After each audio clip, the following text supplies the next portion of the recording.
আবু জেহেল আমার নবীকে পুরো জিন্দেগি গিয়ে চলে গেছে, কিন্তু আমার নবীকে কি করেছেন? পরীক্ষা করছেন না কে? আবু জেহেল পুরো জিন্দেগি নবীকে কি করেছেন? পরীক্ষা করেছেন। প্রত্যেক পরীক্ষার মধ্যে আমার নবী পাশ হয়েছে, কিন্তু আবু জেহেল কি হয় নাই? সোজা হয় নাই, মানুষ হয় নাই। আবু জেহেল থেকে গেছে। নবীকে বলতে লাগলেন, তুমি তো নবী নবী দাবি করো, দেখি বলো তো মুখের মধ্যে কি আছে? রাসূল পাক সাল্লাল্লাহু আলাইহি ওয়াসাল্লাম বলতে লাগলেন, আমি বলবো না তোমার মুখের মধ্যে কি আছে, তোমার ওই মুখের পাথর এটা বলবে যে আমি কে। সবাই বলুন না সুবহানাল্লাহ। ওই পাথর থেকে কালেমায়ে শাহাদাত পাঠ করাইয়ে ছাড়লেন আমার নবী। সবাই বলুন না সুবহানাল্লাহ।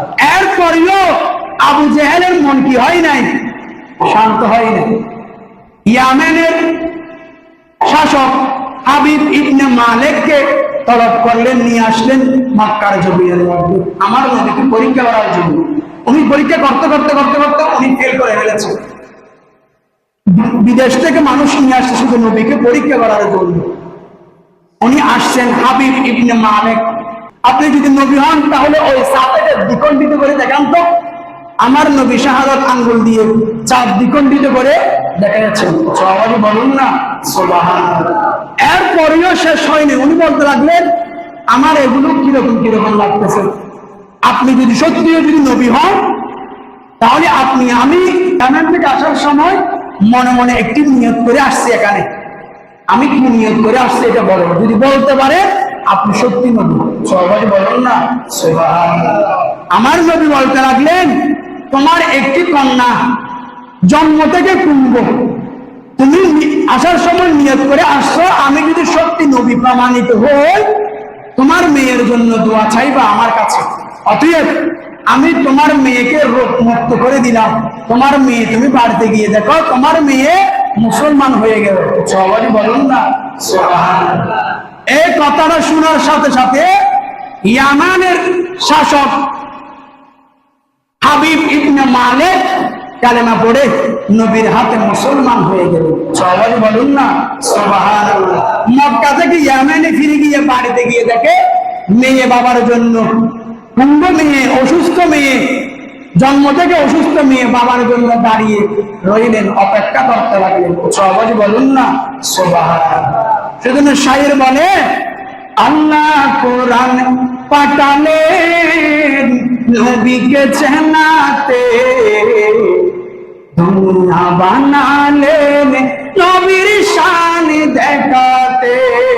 চিৎকার দিয়ে বলুন না সুবহানাল্লাহ।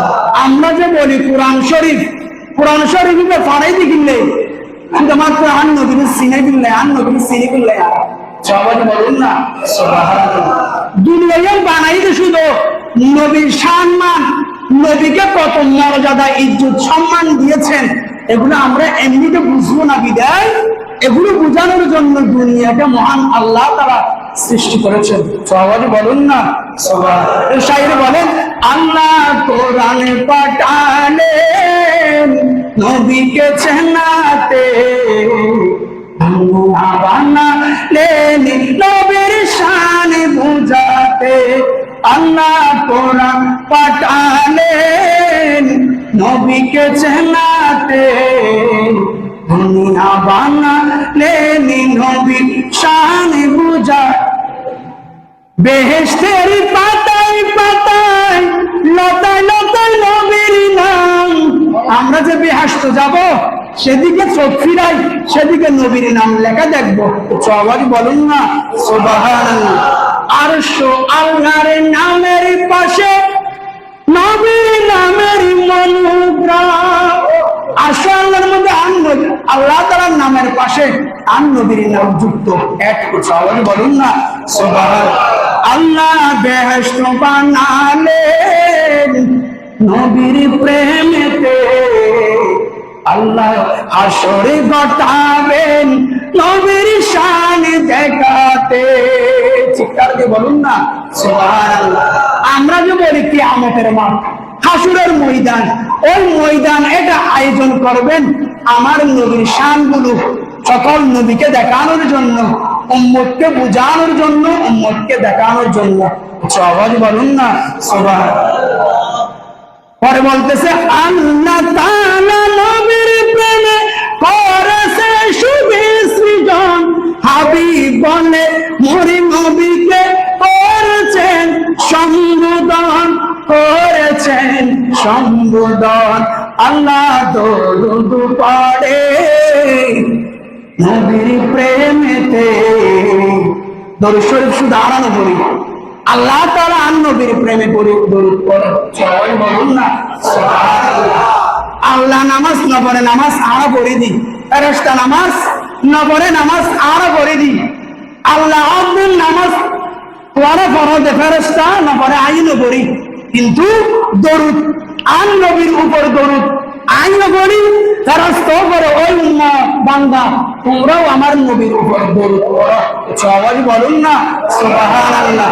আর নামাজ পড়ে আল্লাহ নামাজ না পড়ে, ফেরেশতা নামাজ না পড়ে, আল্লাহ দরুদ শরীফ আইনও পড়ি, ফেরেশতাও পড়ে, উম্মত বান্দা তোমরাও পড়ো, সবাই বলুন না সুবহানাল্লাহ।